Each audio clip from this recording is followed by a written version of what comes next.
Hello, one and all, and welcome back to another episode of the Movie Pope podcast. And today we've got another great guest on the show. We've got Eric Barclay here, and he is going to chat with us about his writing and his fascination with North Carolina's strange lore. But before we dive in, remember to like, comment, subscribe, and share this video with everybody that you know. We are looking to grow our audience, and any help and any attention would be appreciated. Even if you just want to drop a comment and say, "Well, I don't really like your voice, you suck," please feel free to do so. We're a democracy. We are not a tyrant.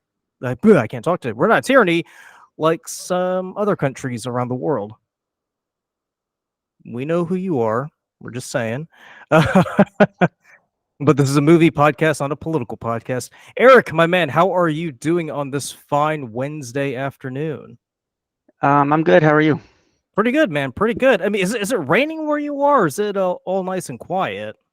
It's pretty overcast, but it's not actually raining at the moment. It did a little bit Okay. earlier. It's kind of cleared up now. Now where are you in terms of geography? Because I'm here in Charlotte. So I'm like smack dab in the middle of the state. Are you like out on the coast or near it? So I'm in Greenville, and about an hour and a half east of Raleigh. Kind of Okay. between Raleigh and the coast, and then about an hour and a half from the coast as well. Gotcha. Now I've been to Greenville several times. I think about 5 years ago. I remember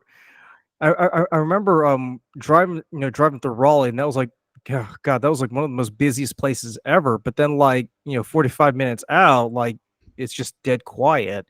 And then another 30 minutes just driving through a bunch of soybean fields. So I'm like, wow, there really is nothing going on down here. Um I have to ask because I've never had the opportunity.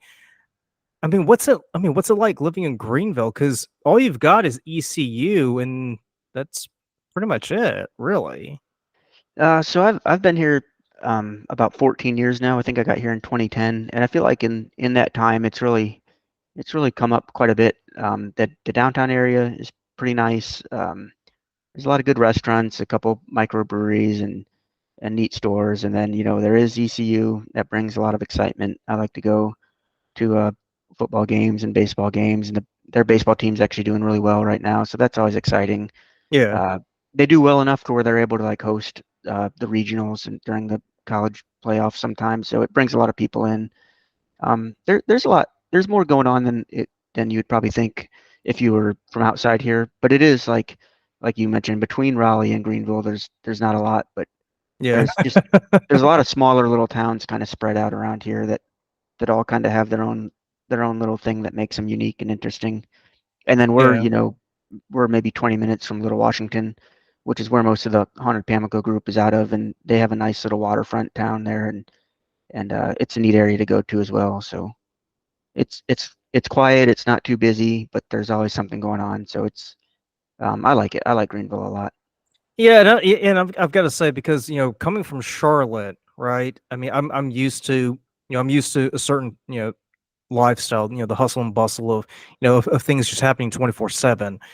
Now, mind you, compared to bigger cities like DC or New York or Boston, I mean, we're pretty slow. But even then, when you go out to where you guys are, it may seem a little bit slower than what we're used to. So I guess it just depends on your level of comfort and pace. Um, so Eric, Yep. let's go ahead and dive in. Why don't you go ahead and just tell us a little bit about yourself, who you are, and how you got started. Um, so I don't work professionally in any sort of filmmaking capacity. I work for an operations engineering group at a aircraft manufacturing plant. Um, I've always been a big movie fan, and I've kind of over the years just I'd say as a hobbyist took up screenwriting and just kind of like studied it a little bit, and tried to read some screenplays for some movies I really enjoyed, and and started thinking about stories that I could put together, and how to develop characters, and how to add conflict into a story to make it interesting, and not just something that I would be interested in, but that a larger audience might be interested in. And I never really knew what to do with any of it, so I write these stories and save them on my computer, and that's kind of where they live. I mean, I've entered some things in some little contests here and there, but for the most part, it's just it's just almost like a secret hobby because most people that I'm close with actually don't even know about it, except for a pretty select few. So Right. um, it it's fun to me, but I kind of would like to see if there's a next step to take it to, and I don't necessarily think I have the personality, I guess, to be like a director. So when I met up with the Haunted Pamlico group, and they're a group of filmmakers in themselves, and they have really good a really good camera guy, or a couple of really good camera guys that are really good with editing as well, and then and then Gary, who's an acts in a lot of local theater, but he's also I don't know his full background, but he knows how to direct. He's kind of him and I are listed as the co-director on this project, but he's really the main guy that I think is driving it, and I'm just learning from him. Gotcha. So you never went to school or you never took any classes in filmmaking or even screenwriting, correct? No, nope, not at all.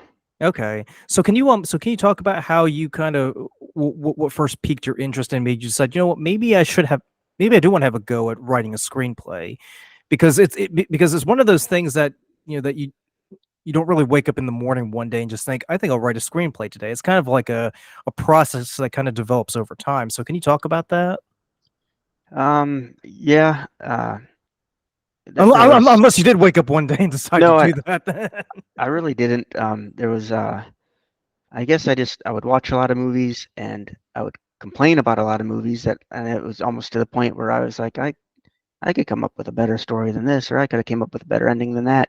Hmm. Um, uh, my wife at the time, was started encouraging me like, well, if you really think you can, like you should. And at first I didn't really think much of it, but then I realized maybe it is worth trying, and just started watching a lot of videos on YouTube on screenwriting, and reading some articles, and kind of getting an idea for what makes an interesting story. I didn't realize early on like how important it is to try to write conflict into almost every scene, and the things that have to keep somebody engaged, or how to develop a character, and make it so it's not just a person in a story, but the audience would actually feel some emotion towards that character and want to see them succeed, or want to see them Yeah. struggle, whatever it is, and really just understanding that every bit of dialogue or every scene there should be moving the story forward somehow. So once I felt like I was starting to kind of learn these things, I just started writing, and that's pretty much it. There was no like formal training or anything like that. Just took it up as a hobby. And I have a lot of hobbies, and some of them I'm good at, and some of them I'm not really that good at, but it just became another one of my hobbies. So when did you start writing your first screenplay? When did you feel confident enough to, maybe start working on on your first, I guess, major project or undertaking? Um, I- I'd really, if I had my thumb drive or my other computer, I'd see when I saved some of those early ones, but I would say probably 2016. Okay, gotcha, gotcha. Can you maybe describe what the process was like when you started writing your first screenplay or first Um, story? so I actually just I I bought a notebook, and I just started, just as I'd have thoughts of like, I had the idea for the story in my head, and as I had thoughts for what different characters would say, I was really just jotting down random bits of dialogue, and not really putting it all together yet. Just things I wanted to, if it came to me, I didn't want to forget it, so I would just write it down. Hmm. And then I ended up with a pretty much a notebook full of random dialogue, and just some random key points of the story that I wanted to tell. And then I found a screenwriting software I use. I think it's called Movie Magic 6, and that helps with all the formatting and everything. So then I just started transferring everything that I'd handwritten into the proper format, and kind of went from there. So do you normally start off with like the dialogue, or do you like kind of figure out what the overall plot is going to be? What does your process look like? I would say kind of the overall plot. I do have like a notebook just full of random ideas written down, that most of which I probably wouldn't actually transpire into a screenplay, but just things that at the time I was thinking about. But at the same time, even though I start with an overall idea of what the plot would be. It pretty much, as I'm writing it, the story kind of takes its own turn. Things come to my head as it's going, and some have probably ended completely different than what I originally had in mind.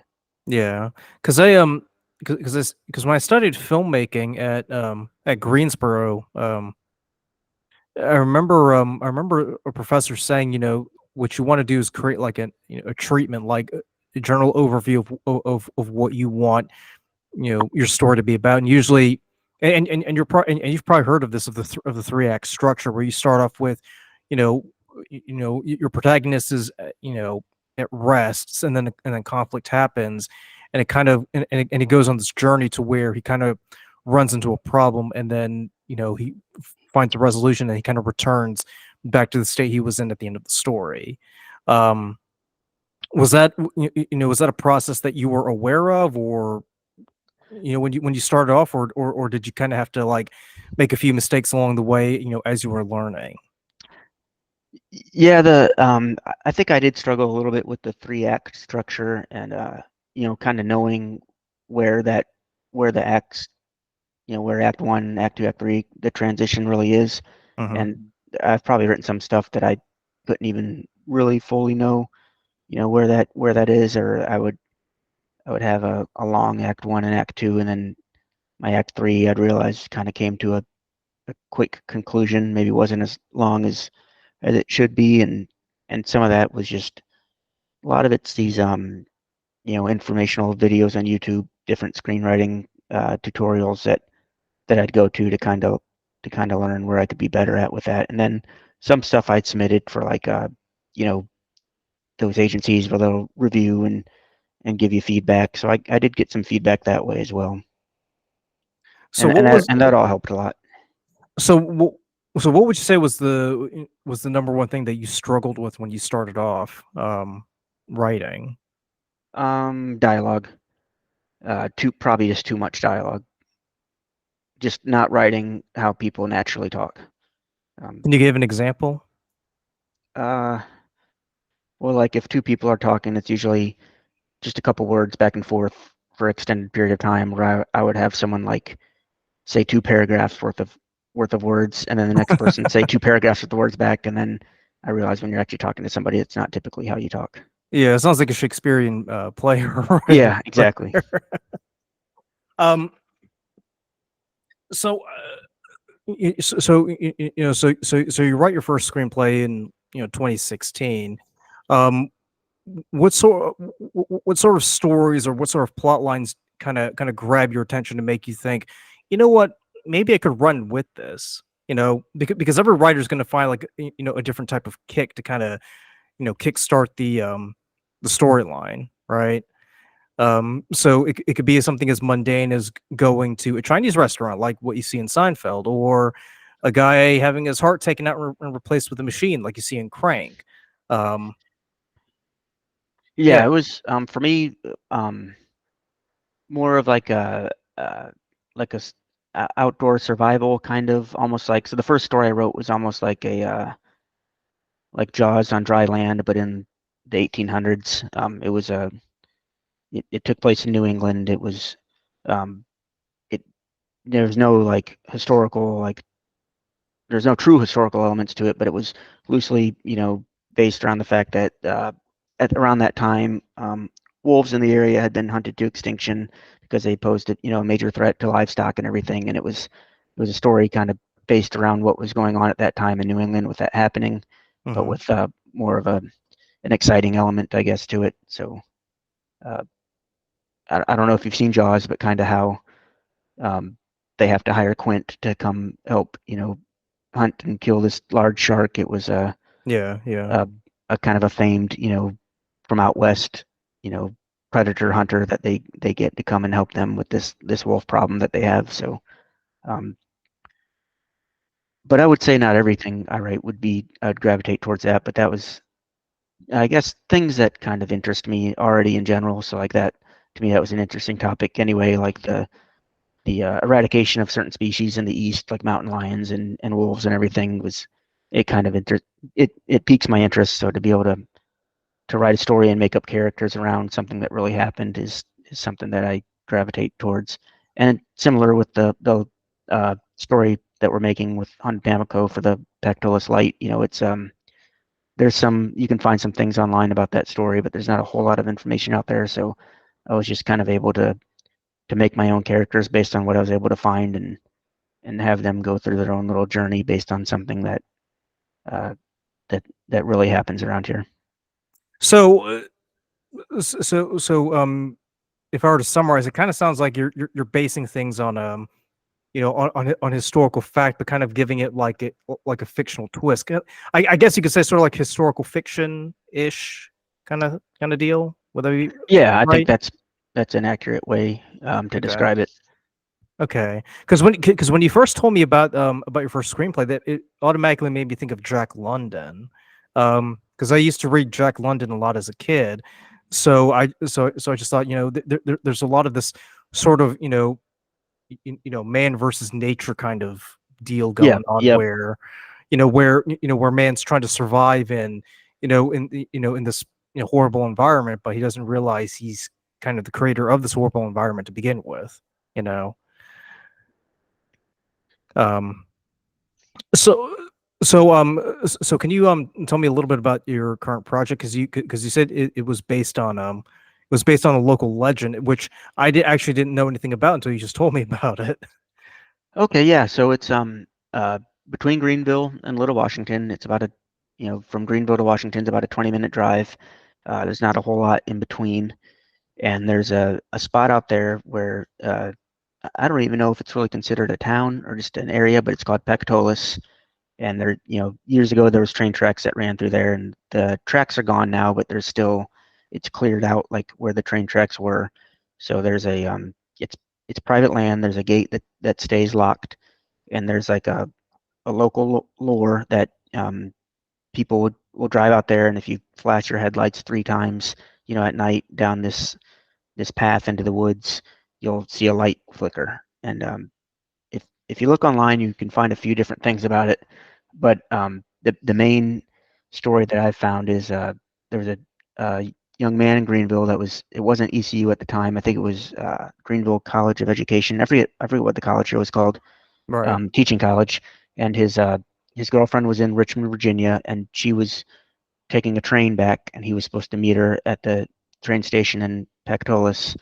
He rode out there on his horse. The train never arrived that night, and the story I read called them no, or what did it say? Basically, just a couple of thugs, just a couple of young guys that were out in the woods up to no good, and they killed him and took his horse.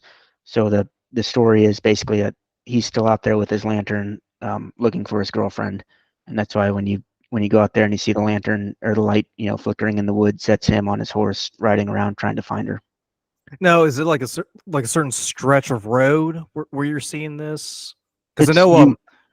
because I know there's some legends where I think there's one in the triad called Lydia's Bridge, where like if you drive near under that bridge, you'll see a ghost of a girl, um, and people give her a ride, and she gives people an address, and they take her to that address, and then the homeowner's like, oh yeah, that chick is dead, and they turn to see, oh yeah, there's no girl in the passenger seat. Is it something like that? This one's not actually a road anymore. It's actually just a dirt path that cuts through the woods. Oh, You okay. can kind of park at the entrance to it. You can't really go in there because of the gate. Uh, if the gate was open, and when we've actually gotten permission from the landowner to film there, so he meets us out there and opens the gate for us. But if the gate was open, you could drive through there on a um, I mean, you wouldn't need a 4-wheel drive car. It's dirt. You could get through there, but unless it's been raining and it's kind of muddy. But it's Hmm. just a dirt path that goes through the woods. And years ago it was train tracks, and now they're cleared out. Gotcha. So how did so did they ask you to write this, or did you kind of write this and then kind of give it to them and say, hey, I've got the story. Do you think maybe this might be good enough to film, or how did that work? Pretty much the what you just described. I wrote it, and I reached out to a couple of the actually I reached out to one person in particular, S. Kruger from Haunted Pamlico, and I basically just said, "Hey, I've got this short story based on the Pactolus light. I wasn't sure if it's something you might be interested in producing or making." And he got back with me pretty quick. And it was, they had a lot going on at the time because of their Carnival of Darkness that they do every October. But Hmm. he's like, when this is over, I'd like you to come out and meet a few of us and we could talk about it some more. And I went out there one night and met with him. Some other, Gary was there, and Dave Winstead, who does a lot of their filming, and Patrick Green, and just talked to them about the story, and they all were interested, and they asked me what I saw as the next steps being, and I really had no idea. I was like, I don't know, and they said, well, if you want, we can try to make it. So we kind of put together a team that night. Gary had some, from working in the theater, he had some ideas of some people that might be interested in acting for a couple of the roles, and he's kind of helped fill all those spots actually, and it's just gone from there. Gotcha, gotcha. So, so have they started filming it yet, or what? Yeah, we have actually. Okay. So we filmed a couple scenes. Uh, there's a there's a restaurant out here called Deadwood, which has like an like old westy kind of theme, and they have like a what was we were able to use as a train station pretty much for a scene. And then we've also filmed a little bit. Um, there's a gentleman that has an older house that we filmed for a scene inside, and then on site we were able to where the Pactolus Light site actually is. Gary was able to get a hold of the landowner, and he let us out there, and we filmed a scene one night.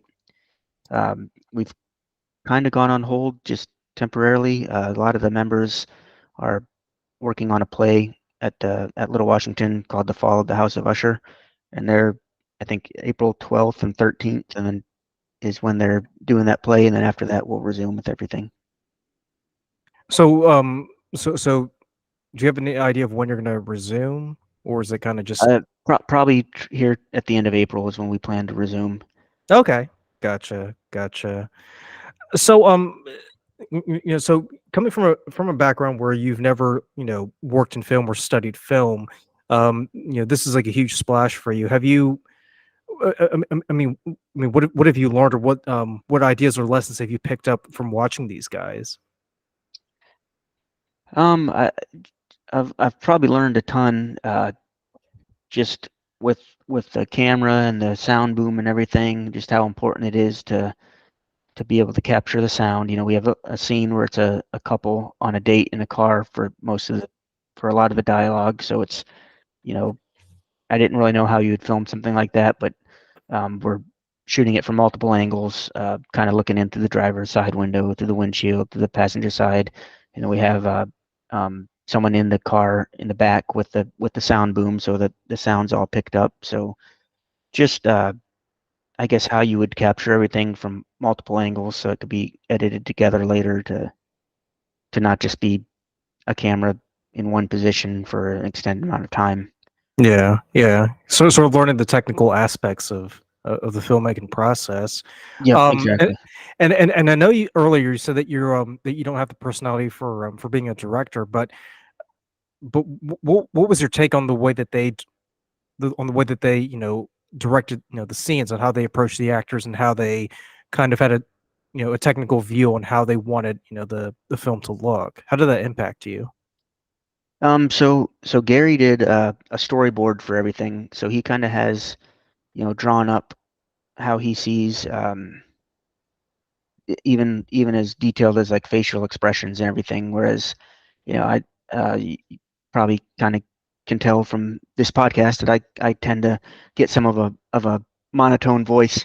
So it's hard for me to, even if I can kind of hear it in my head, it's hard to like express like how when I write the dialogue, like how I would foresee or think that should be said, or the expressions and everything, and the Right. voice pitches. And then it's even harder for me to like tell somebody that's acting like what I had in mind. But Gary's really good at, saying, well, in this scene you want to say that kind of more menacing, like, or you want to really sell this one line, and really make sure that's the line that stands out. So it's neat to see how someone can just take the words on the paper and really get the idea in his head of how those lines should be delivered and and just the expressions that should be on someone's face as they say it and everything because I tend to not show a lot of expression, so it's it's been interesting. Yeah, so piggybacking off of that, so does that or has that influenced the way that you write your characters and their dialogue? Does it make It I guess will, does it make yeah, you more aware of like maybe in this scene, the person will be a bit more flustered than I don't know than nonchalant, for instance. yeah, it definitely will going forward because I probably didn't write a whole lot of that description into. I mean, some stuff I try to write what the expression should be or the tone of voice should be, but probably not as much as I maybe should have or could have. Yeah, because when I've spoken with actors and directors who try their hand in writing, the biggest thing that I've learned is is that they sort of put themselves in the mindset of the characters and they learn to write in a way where it's not them speaking it, even though they're writing the words, it's the way that the character would say it, you know. And I think that's and I think for me that was one of the biggest challenges when I started writing was because I felt like every character had to sound like me. But over time you kind of learn, not everybody is going to sound like you. So so obviously when you write a character, you want them to sound different, and they're going to react differently to every situation, right? I mean, because say for instance, if someone were to see a lantern swing in the dark, one person may not react as well as another person. You know what I mean? Yeah, Um, so that's one of the things that kind of that I've that I had to be aware of whenever I do any writing. So I know you said that I know you said that the screenwriting thing is more of a hobby. Have you have you taken any other steps, or do you have any ideas or plans going forward to where you feel like maybe this may be something I may want to turn from just a hobby to more of a full-time passion? Like what does the roadmap look like there? well, Haunted Pamlico posted, on their Facebook page about this project, and I was pretty overwhelmed with like the amount of feedback that they got from people that are, really excited to see it, that had their own, stories. Even my girlfriend, like when she found out that I wrote about that event, she called me and said that like she had actually been there and she couldn't believe that that's what I wrote about. So there was a lot bigger following for this story. Than I was aware of. And some people have, commented about all these other stories from this area, from, just Eastern North Carolina. Hmm. Uh, Not all necessarily ghosts, but just kind of like paranormal or that kind of thing.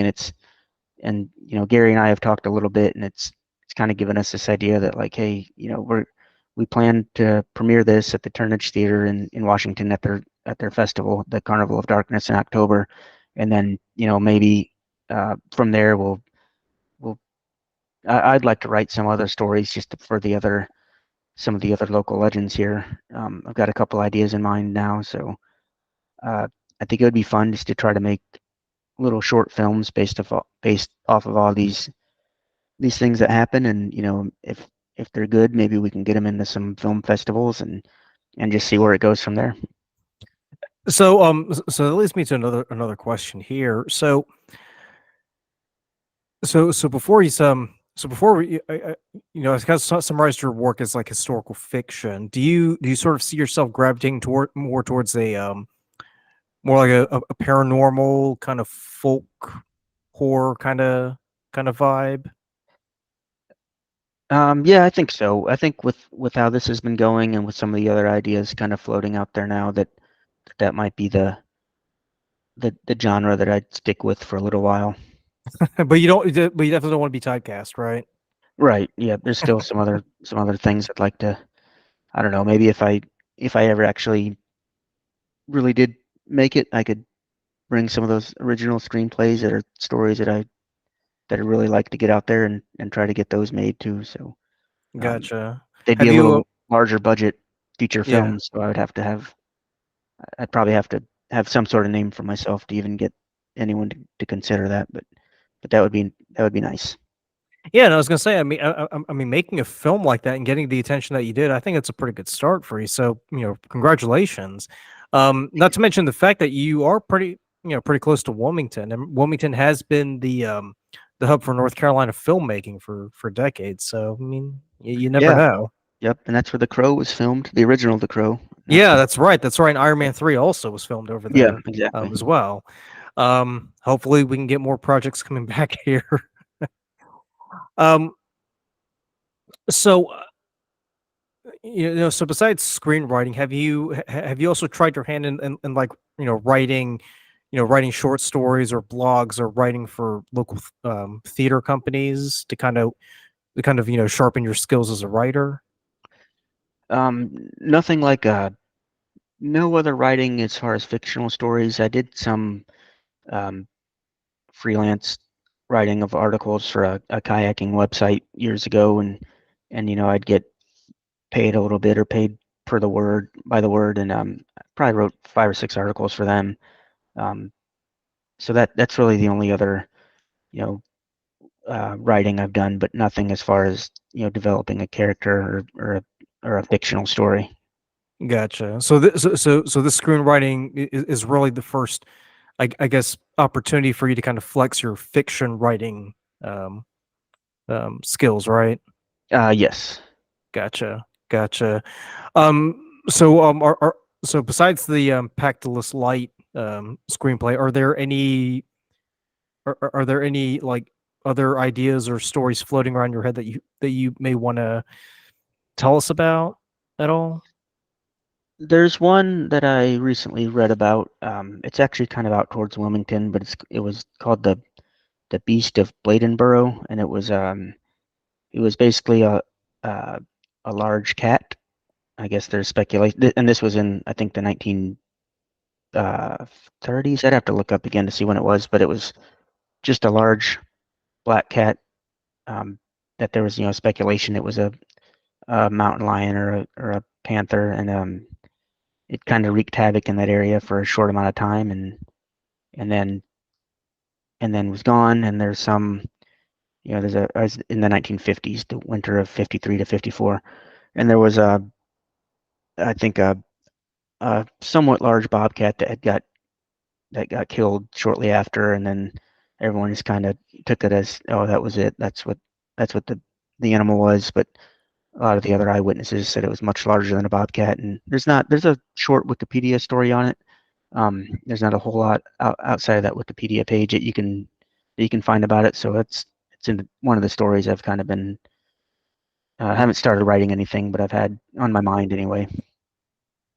Gotcha, gotcha. Well, what I just did was I put a link in the chat for you if you see it. It's that link to North Carolina ghost stories. Um, so maybe you can check that out and just see if Okay, you yeah, find anything.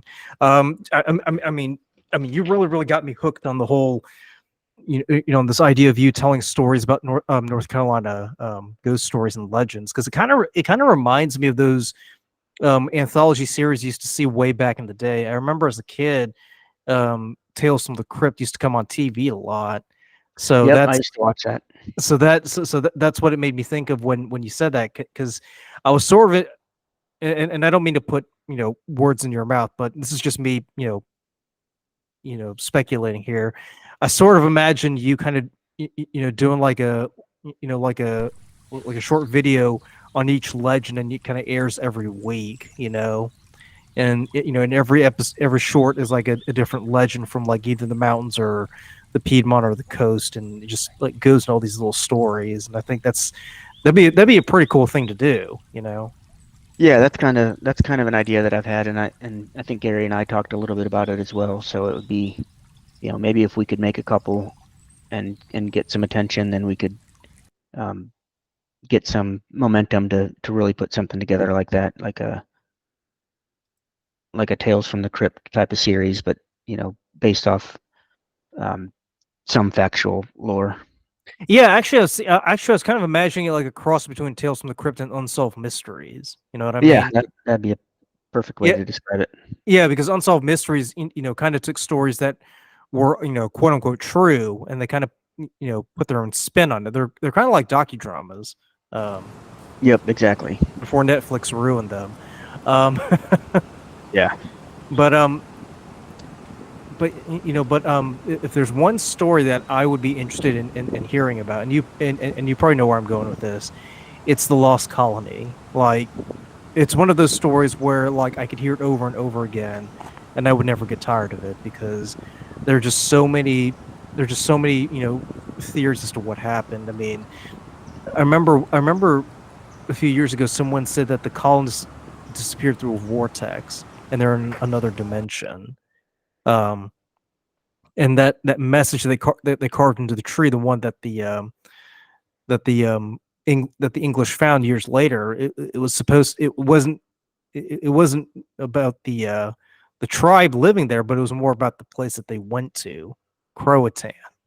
Yep. Um, Yeah, I did remember reading that story. and I remember sitting there. I'm like, so basically, the dimension they're living in is Croatan, or it could be that the Croatan people were the ones who created that portal and sent the colonists in there. I think that would be a pretty cool story to make right there. Um, just because you have so many different theories as to what happened to that colony. Not to mention too, Virginia Dare was the first, person born in North America, or the first European born in North America. Right. So so that would make it really really cool. Um, Eric, I want to go ahead and bring this episode to a close, but I can't thank you enough for taking the time to being on this podcast. But before we sign off, is there a movie or TV show that you've seen recently that you really want to give a shout out to? Well, I wouldn't say recently. Well, I've probably watched it recently because I watch it over and over. I've probably watched it 30 times now. Right. But Okay. and it kind of goes along the theme of what we were talking about with, writing, creating characters, but for a fictional story. And that's my number one favorite movie of all time is Last of the Mohicans, the 1992 Last of the Mohicans with Daniel Day-Lewis. Oh yeah, yeah, yeah, yeah. So some of those characters are entirely made up, and some of them actually were real people during the French and Indian War, and then the story itself is a fictional story, but it takes place during actual events. And to me, that's always the pinnacle of filmmaking. I've yet to see anything that I thought was better. So, and I don't mean to belabor the point here, but but it's that idea of taking historical events and putting your fictional characters in there, kind of melding them in such a way that you kind of begin to wonder, like, could this have really happened? You know, Right. Yep. the I mean, it's funny that you mentioned that, because the story that comes to mind for me is the Three Musketeers by Alexander Dumas, because because technically they are based on real people, but the way that Alexander Dumas runs with the story, he just gives them a life of their own, right? And Yep. and it's just so fascinating to know that, yeah, there actually wasn't, Aramis, and there actually wasn't Athos and Porthos, but they're completely different from the people that you would see in the movies or read in the books. Um, and I agree with you. I think that's just the pinnacle of, of good writing right there, is to be able to take a world that people are familiar with and kind of making it your own in such a way that people begin to think, huh, like, that could possibly happen. I never thought of it that way. Um, but I just want to thank everybody for taking the time to watch this episode. Remember to like, comment, subscribe, and if you're enjoying the interviews, or if you are enjoying the reviews that we're doing, leave a like below, because we could always use the love and support. And as always, we'll catch you in that next one. And arrivederci, everybody. Thank you so much.